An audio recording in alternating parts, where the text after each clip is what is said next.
The House by Tanya E.B. Performed by Rhett Samuel Price. The body is not the only vessel for a spirit. Sometimes we like to choose other frames to hold our souls. Trees, animals, sometimes a home. This was an old house, but not older than me. I watched it being built, the wood hewn and split and smoothed, joined together, the foundation laid, the walls erected. It was a good house, a solid house, a house with no soul. But that could change if the right events happened. I watched from afar, curious but not yet excited. After many years, I noticed changes to the home. The foundation sunk, and so the house was no longer stable and even. When people walked within, they were a little off balance, and they became anxious. Their anxiety tasted sweet to me, like ripe cherries. I licked my lips. The house began to age, cracks grew, wood softened, and with every angry thought and deed of the dwellers within the home, the house soaked in the darkness, making space for me.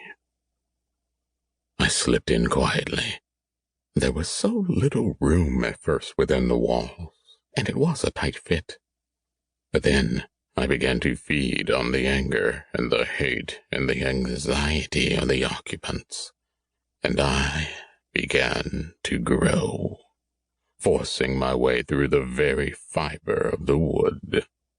I pushed my way through the walls of the home until I became not just one with the house, but I became the house itself, and I was hungry. Darkness fed me, and fear, fear was the tastiest of treats. But how could I get more? How could I cause the occupants of my rooms to sweat, for their hearts to beat faster, for adrenaline to course through their blood so I could lap it up like a cat laps scream? I found that I could move things. First it was just small things. I could cause a wind to blow through a room for a moment.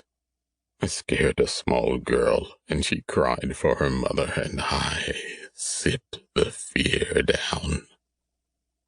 Then I became stronger. I could open and close cabinets. I could take control of insects and send them hurtling against windows until they clicked and clicked and clicked. I could drag a chair across the wood floor. I could bend the walls and floors so that the boys and girls, the mother and father, could no longer walk in an even line. Later I would draw breath and hover above them while they slept, my breath hot on their skin. They began to fight with one another. Anger is often fear in disguise, and anger tastes warm and salty. Oh, I